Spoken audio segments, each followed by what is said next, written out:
Go, go, go, go, go, go. 3, 2, 1, 4 tires. Still there, inside. What a jump! What a jump! The track is wet. It's good. Still there, clear. 3, 2, 1. Green flag, green flag. Hello, everyone. Welcome back to the Foreign Fuel Podcast, post-trial edition. I'm your host, Dom Capilupo, joined as always by Steve Ray, Wes Riddle, and Sam Dooley. Guys, the war is over.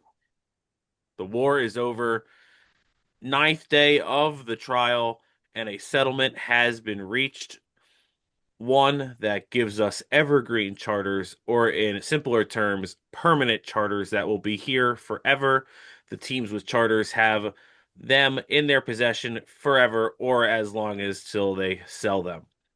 Steve, I say if you're watching on YouTube, we could see you got the two guys at the head of this, Denny Hamlin and Michael Jordan in your background. How are you feeling after 8 full days of trial?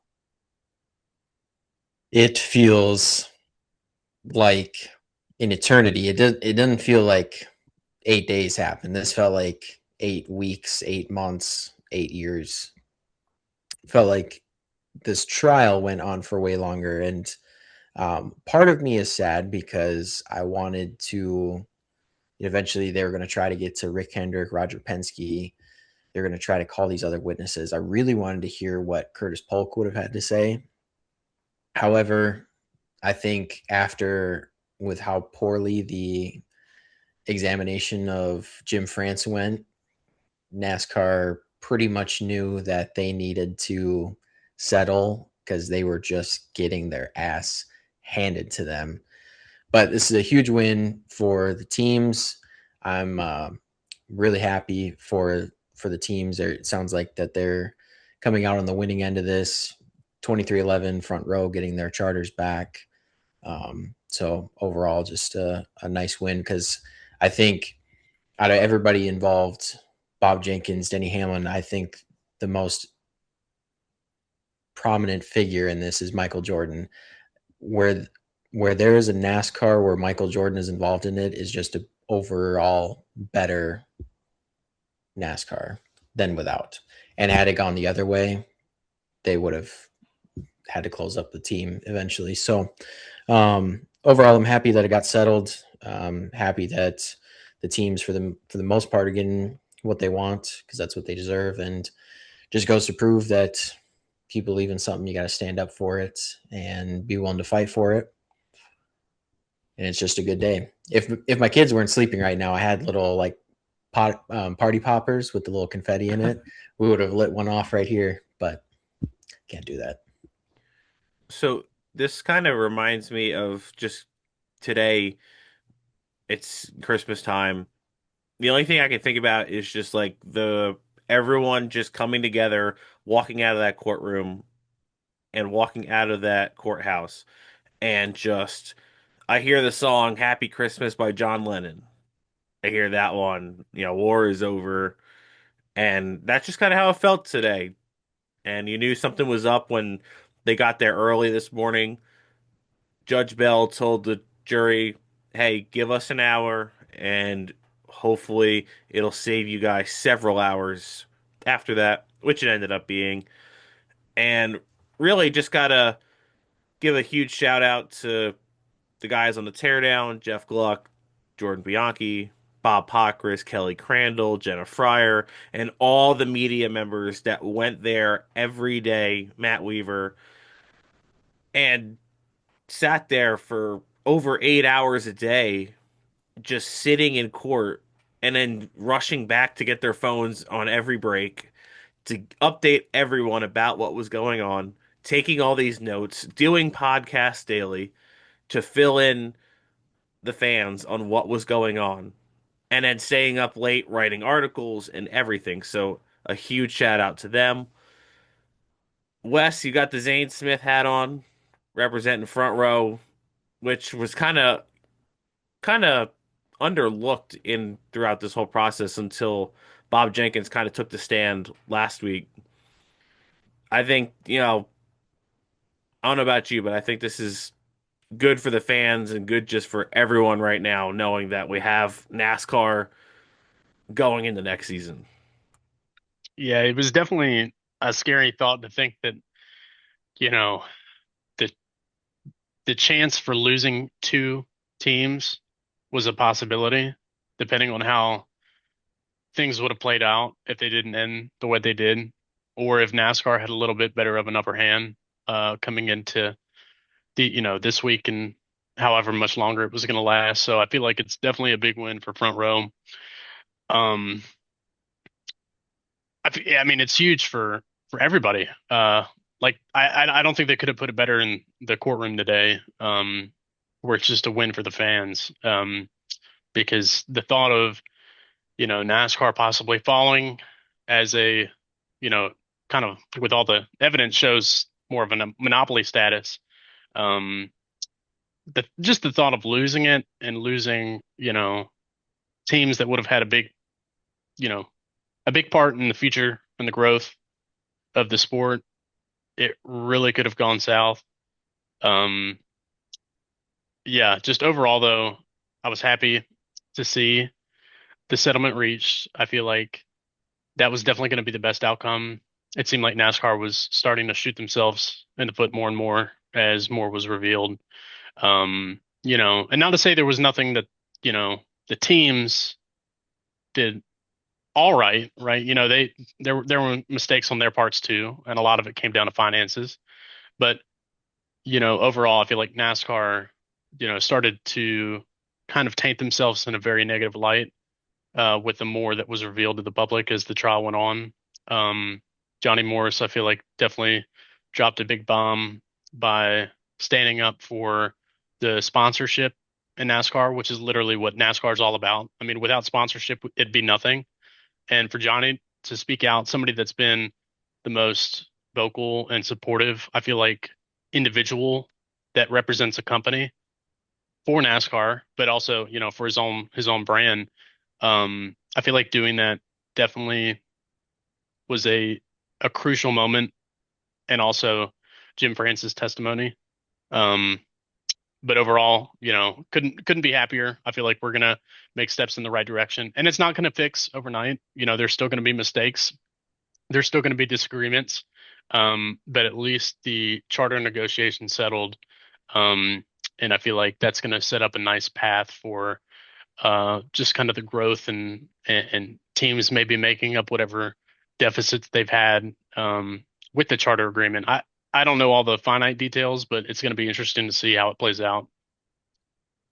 These guys, the heads of NASCAR, Jim France, Steve Phelps, Steve O'Donnell, these guys make millions of dollars a year. And for making millions of dollars a year, their memories were pretty bad when Jeffrey Kessler was, grilling them on the stand. A lot of I don't know, I don't recall, I don't remember that. So, yeah, NASCAR kept just digging themselves in a big hole. And once Jim Francis' testimony was, testimony was done, there was just nothing NASCAR could do to get out of that hole. And then, we got that letter from Johnny Morris, and then you got the Richard Childress deal with Bobby Hillin, and it being an NDA. So whoever released that information to NASCAR is in a whole heap of trouble, which is going to happen down the road here. So that's kind of what led to this kind of settlement, happening. And it seems like the teams got off better than honestly they were celebrating like it was. They probably got more than they could have expected. Obviously, we don't know every detail, like Wes said, but Forever Charters, which is big, and it's just huge news. We get 2311 and Front Row Motorsports comfortably back. And now I think the big question is, does NASCAR pay for all the differences from when they were an open team to charter team? I'd have to think so.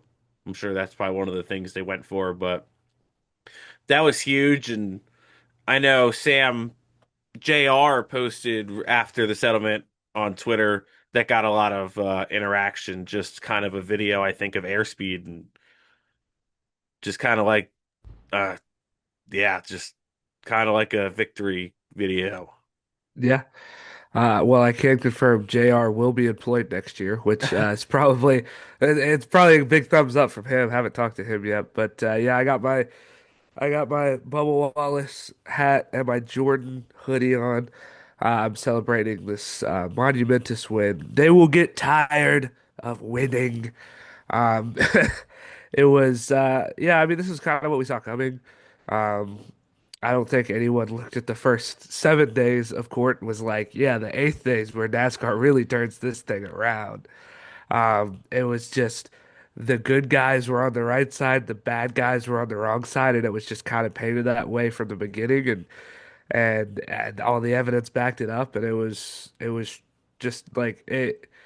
This was the end that we kind of came to. I was kind of in the same boat, thinking that I did want to get some of those other testimonies. Like I wanted to hear what some other people had to say, but like you were saying, they were celebrating like they had just won the Super Bowl. So I have to imagine that they're getting those millions and millions of dollars that they lost this year back.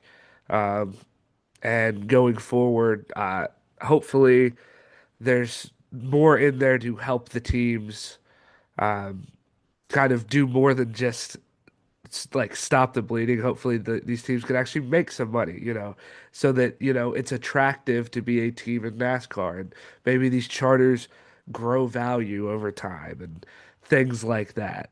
Since we've now got evergreen charters, so this investment, well, everyone knew it was an investment before. At any time, NASCAR could have pulled the rug. Now it's set in stone. You own these charters. These charters are here to stay, and we'll just have to negotiate however much, however often, um, right, about the charters.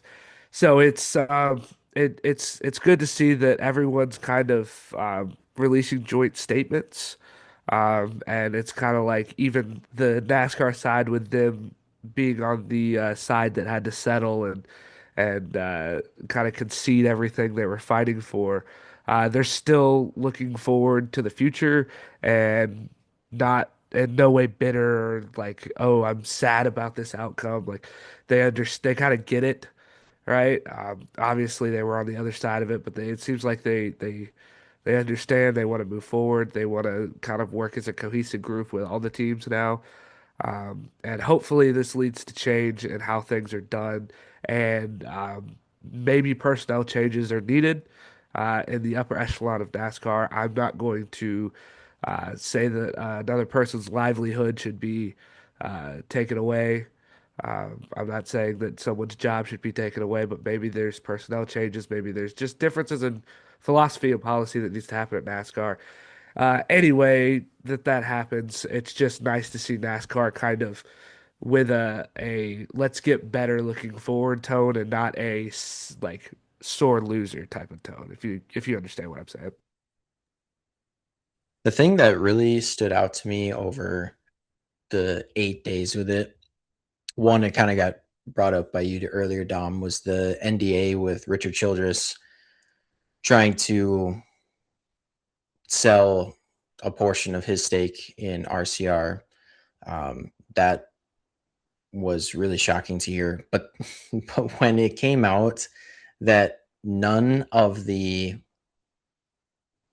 bigwigs of NASCAR, none of them have read the entire NASCAR rule book. How is that possible? Like we know, like the guys on the teardown were saying, we all know that Bob Pockrass has read the rule book forward and backward and upside down. But if you're running a sports league, like it'd be like Roger Goodell not knowing all the rules of the NFL. How is that possible? And that makes sense of why it's hard for NASCAR to like make judgment calls on the spot and why we usually have to wait till Tuesday, because they probably got to go through the rule book and they got to see what their own rule is even about. That was what stood out to me the most, was just how do you guys run this and you don't even know your own rule book inside and out. So there's just a lot of things that were coming up during this trial that the Jeffrey Kessler and some of the attorneys on the team side of things were just throwing at NASCAR. And it's just the further we got into it, the more that I was starting to realize like there is nothing that NASCAR can do to like try to back their way out of this. I was a little bit surprised in a sense that Marcus Smith wasn't involved with this, considering that a lot of the trial was based around track exclusivity, especially with Speedway Motorsports. So I can't remember if did they bring it up at all as to why he wasn't involved with it or he wasn't going to be called as a witness. They just mentioned that he wasn't, but never really a detailed reason as to why not. Yeah. Yeah. So I was a little bit curious about that because a lot of it stemmed around the tracks. A lot of it, a lot of the schedule being Speedway Motorsports. So I'm a little bit curious as to why he wasn't involved. But yeah, just some shady stuff done by the France family, and yeah, I only wish that the trial could have kept going to start revealing more stuff because it was getting good there for a little bit.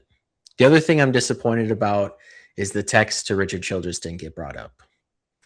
I was hoping that Richard was going to rip somebody's ass about that. Well, I think it's just kind of implied now because Steve Phelps did apologize for it during his time on the stand. And Yeah. before I talk about Steve Phelps, real quick, you mentioned Marcus Smith. One of the funniest things in this trial that was found out was Yeah. the NASCAR, they had the three strike rule basically where teams, had a chance to veto something that a rule that NASCAR was trying to implement. And the only time in the 10 years of it that they tried to use it was the Roval race in 2018, switching that Charlotte Oval race to the Roval. That I just kind of found it like the teams didn't want to go there from the get-go before they even laid, tires on that racetrack. And here Yeah. we are 7, 8 years later, and we're still on this garbage racetrack when we have arguably the best mile and a half oval on the circuit. But here nor there. Steve Phelps, does he have a job with NASCAR? Like, is there any way we go into next season and Steve Phelps is still the commissioner of NASCAR? I think for their sake, he shouldn't be, whether that's by his choice resigning, but I think if NASCAR wants to try to save face at all, you get rid of him. We're on December 11th. If he has a job by midnight of December 12th, that's too long. He should be gone right now. Yeah, like I said, I don't personally want to call for a man's livelihood. I understand, a job's a job. But first of all, he's got enough money from what we've found out. He's got enough money. He'll be all right. Yeah. He'll be able to find somewhere with the amount of money that he has. He'll be able to slide for a little while. So yeah, I mean, I I I don't think that like with everything that's come out, right? You can't public to save face. You have to fire him because obviously NASCAR's known everything that's happened. I mean, maybe not everything, but the people in the building, they know who he is. They know how he's acted. This is just the public kind of finding it out.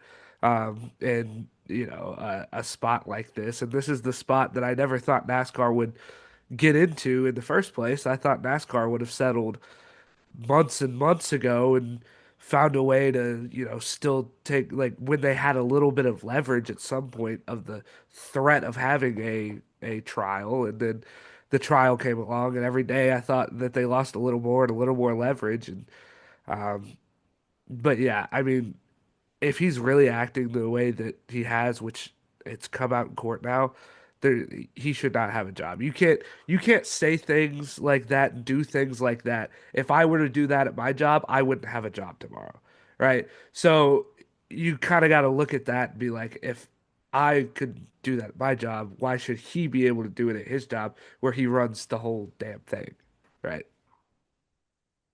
Do you Yeah. want to test that theory tomorrow at work?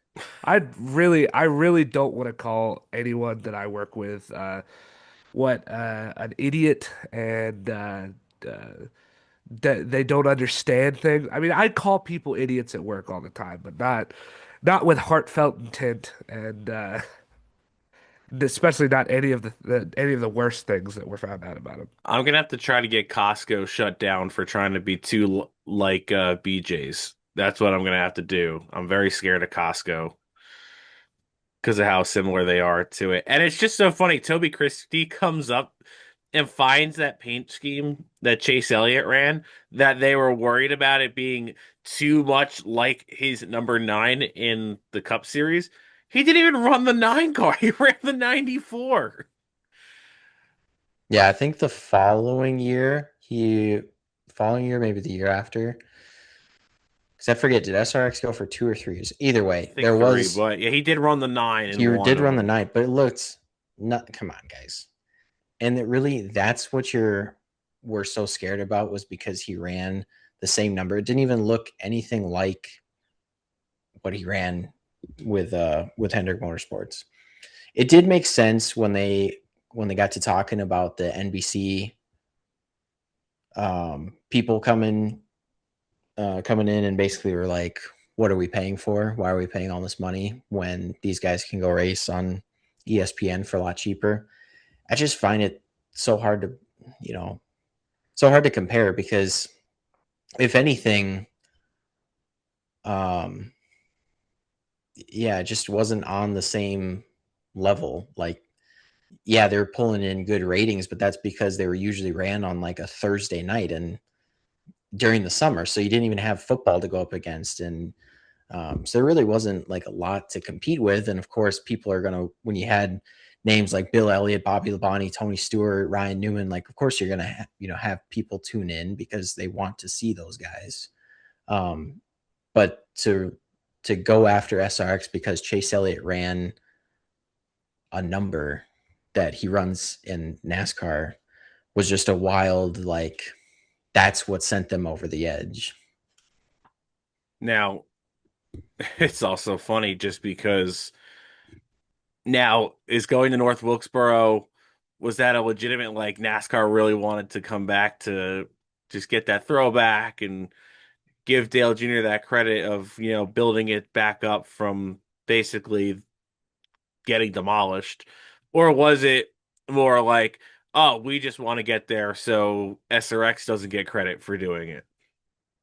See, makes it a little more, disingenuous in bringing back North Wilkesboro, which, by the way, if you haven't seen, instead of 400 laps next year, it's going to be 450 laps in that cup race next year. So, kind of interesting that they're adding 50 laps to what used to be like the Holly Farms 400 at Wilkesboro. But for this next steps, really, what comes out of that NDA with Richard Childress and Bobby Hillen and their potential sale of RCR that got leaked and, like I said, had the NDA. So someone's going to be in some deep trouble, and we might have another lawsuit on our hands after Kyle Busch has a lawsuit too from this like scam and like kind of like fraudulent acts against Kyle Busch for money and stuff like that. So there's another lawsuit. So this is just the NASCAR lawsuit off season. No action on the track, but we got action in the courthouse. I'm just sick of lawsuits, honestly, at this point. No offense to lawyers, right? They make a lot of money. No offense to judges, they make a lot of money. They do great things. I'm tired of all of this lawyer stuff. I want to see cars turn left go fast. That's it. That's all, man. That's what I'm here for. I'm glad that, not to say that I'm not glad that the teams won, because the teams were the good guys in the situation and NASCAR were the bad guys, and that was pretty obvious. But the law has had its time. Now we're what, 66 days away from Daytona? Let's get some cars on the track, man. I'm ready. I am ready. Yeah, we're a third of the way through the countdown. Started the countdown at 99, which was only a couple days after Phoenix. We're already down to 66. Going to be 65 when this episode does come out.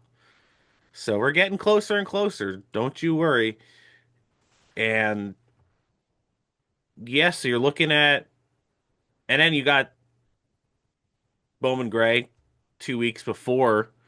So realistically, you're sitting at like 51 days until Bowman Gray. So exciting times. I think this was good. But like you said, Sam, the lawyers, they are the big winners here. I'm sure Jeffrey Kessler is going to, he could probably just hang it up after that Yeah, well, one. I mean, like the lawyer's making a lot of money. That's the whole reason why this hasn't happened yet. Because I'm sure there's a lot of people that have wanted to do this. There's a lot of team owners, but the real big wigs in NASCAR are too close to anyone in NASCAR. They know each other's dirty secrets too much to do anything like that. And it's your mid-tier teams, not calling 2311 mid-tier on the track, but like kind of your mid-tier in terms of like money in NASCAR type things that really have the ability to do this, but they've never had the funds to do this. And then a guy named Michael Jordan steps in and is like, wait, wait, wait. So you're telling me that all of this is screwed up and no one's ever gone after them for it? So in that sense, not to paint it like Bob Jenkins put everything he had out there. Like everything was on the line in this. And I'm not saying that Jordan is the only one that was in this, but it's no coincidence that Jordan comes in with the amount of money that you need to fight this, and he's able to come out on the winning side. Because once again, it's not that he bought this or anything, right? Because it was just facts that were shown. But uh, just having a case like this in general costs so much in legal fees. It's something that wouldn't be worth it to anyone else. They just put their head down and signed the agreement. But because Jordan was there as basically the payroll for this for the lawyers and everything. It's hey, have at it, let's go.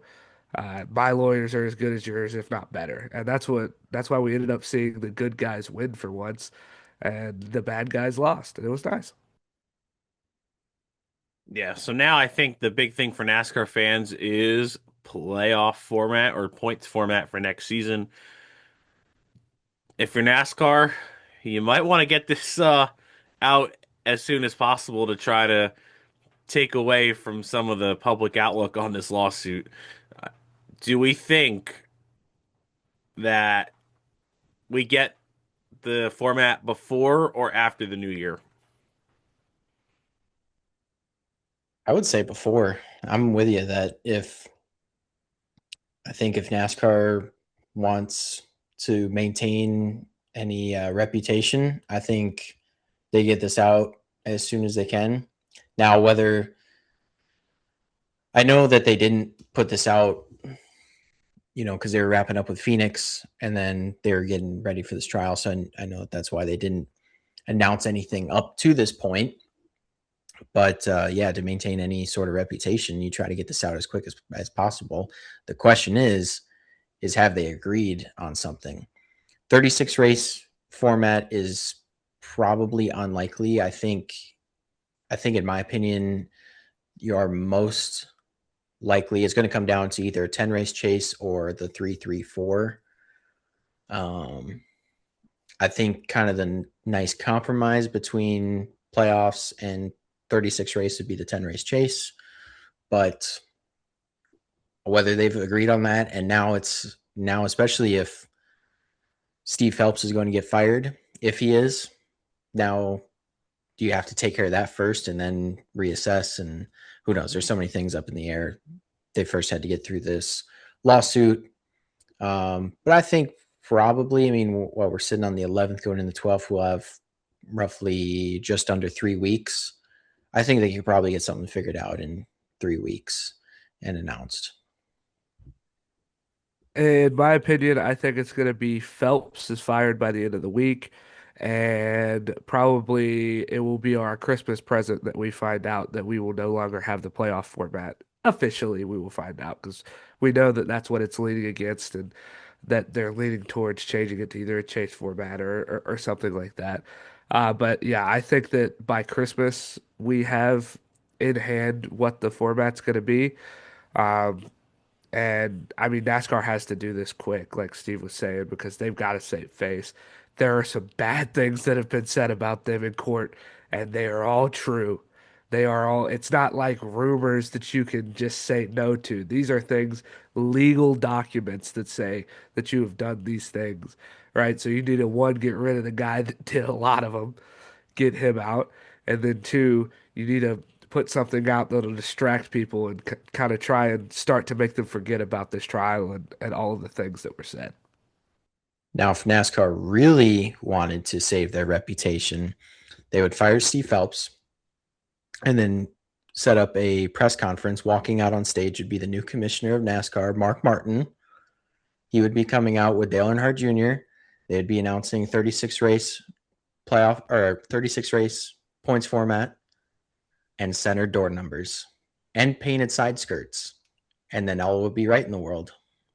I could just see like the smoke machines and like fire and do do do do do.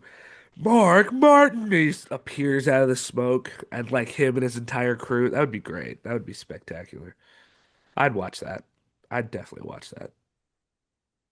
Do we think there's any chance by the imagination that Denny Hamlin threw that into the settlement agreement? Hey, 36 race format. Just to throw it in there, be like, what are they going to say no to that? Is that really going to break the Oh, they deal? that it'd be funny if he did, but I mean, there's it's Watch that. so completely unrelated that would screw everything up. Yeah. And that probably would have been something that like watch that would have been the one thing that NASCAR would have agreed on. They'd be like, well, either you can have the evergreen charters or you can have a 36 race points format. What do you want? But yeah, so that's really the next big thing that the fans are going to be looking forward to is that. And it would be a nice Christmas gift if we got that. And it was, at the very least, the 10 race chase, if not 36 race format. One thing I'm very excited about 2311 being chartered for good now means Riley Herbst will Get have a out. All better right. season next year. No. Yeah, we're done. Stop. We're doing No, no, so we're good not. without bringing We that are not clown doing up. that today. I'm not. No, we're not doing. Cut it. Cut it. Cut it right here. No, get it out of here. So the most improved driver will be Riley next year. The But man, okay, he did so bad that 2311 made a graphic and posted it that he finished second in the rookie standings. Riley Herbst is an embarrassment to the United States because he finished behind a New Zealander in the rookie standings. Couldn't even win it for America. Had to all lose right, it to a foreigner. well, you know who else finished second in the rookie standings? Not Kevin Conway. Jimmy Johnson. So, just saying, we could be looking at the next 7-time champion. No, even I can't get behind that. Yeah, I'll stop myself there on that one. You got my blood boiling now. We're doing so good. Oh my goodness. Just stop, man. We're about 25 minutes in this one. We didn't want to go too long with this one. Just kind of wanted to get our reactions. Uh, just wanted to talk about real quick before we head out. Next week, we're looking to do a 2025 NASCAR, our own version of an award show to kind of bring back, recap this season. I know it's been a little while now. We're over a month out, but just to kind of put a bow on things for this season. We'll probably do that next week. We've been posting a lot more on social media. Got our countdowns going on Facebook, TikTok, Instagram, and Twitter. So make sure you're following all those social media platforms. We got the YouTube back up for the podcast. Last episode got over 100 views. Appreciate you all for watching that. If you are watching, if you could, just give us a like and subscribe there on YouTube. And if you're listening on Spotify, give us a 5-star rating and share it with anyone that you know of that likes NASCAR and just wants to hear four guys just chop it up about NASCAR every week because we enjoy doing it and we enjoy interacting with you guys. TikTok's been blowing up. Love interacting in the comments on TikTok. So keep that up. Really enjoying it. Wes, we haven't heard you for a little bit. I want you to kind of say what's on your mind here before we shut this thing down, though.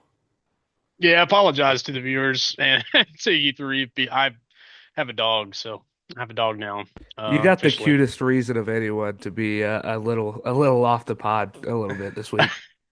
Yeah, she's a gem. I've got her.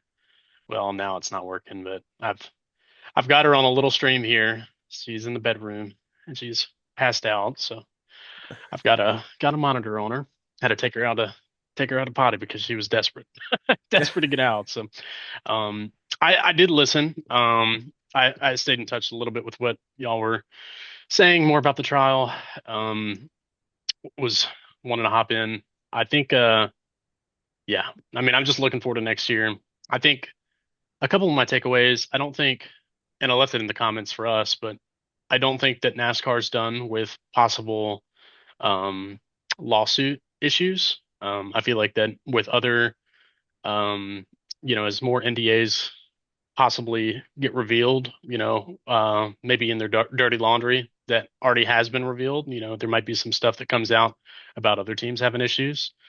So I wouldn't be surprised if Richard Childress and Bobby Helen Jr. both come forward with Johnny Morris and maybe kind of, pressure in a different light, and then maybe for another time, or maybe their attorneys advise against it, and just to let it kind of rest. And we'll see if anything plays out from that, and maybe there won't be, but I feel like that sponsors are definitely on high alert, and it could pose for, depending on their contract, since a lot of driver contracts in next year, there could be a lot of sponsors that exit the sport, depending on how, they feel like they're represented by NASCAR and exactly how much revenue they have come in this year. It might be a reason for them to step out, with how everything kind of played out, even with the settlement. So, I'd be curious to see how that unfolds. Aside from that, you talked about the playoffs. I think the playoffs, uh, I feel like the decision's already been made. I feel like they just have held off due to the trial. So I feel like they're just waiting to announce it.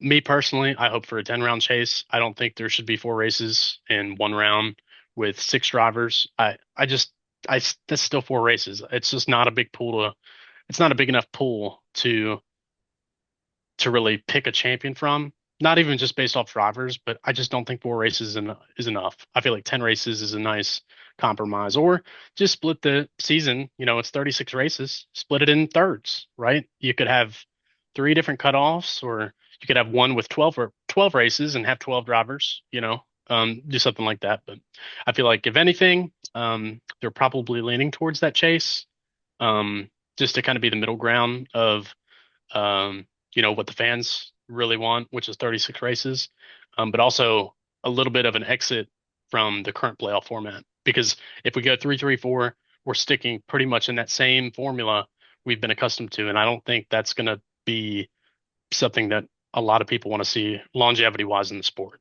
Versus a 10 race chase, I feel like longevity wise, I feel like that would work out well in this day and age. So that's kind of my take there. I'll hold off. Yeah, decided to wear my Zane Smith hat, represent Zane and front row. Um, I hate yeah, I hate how we haven't had NASCAR, but the off season has really flown by, so we've got a lot to look forward to. And Dom, I'm sorry, but Riley Herbst really needs to stick it up. Listen, I got more time next week to talk about him on the awards show because I'm sure he's getting an award. So we're gonna. Shoot. If you've been watching on YouTube, Wes represented front row with his Zane Smith hat. I got the Denny Hamlin 11 hat, and Sam's got the McDonald's Bubba Wallace hat. And then Steve, I mean, he could have pulled out his Bass Pro Club hat, which was kind of one of the major reasons potentially of getting this settlement right across the line. But anyways, we're gonna wrap this one up. Make sure you're following us Make sure to follow us everywhere. Forward Field Podcast, wherever on social media, and you'll find us. Just search it all up. For Sam, Wes, Steve, I'm Dom. We'll see you next week on the Forward Field Podcast.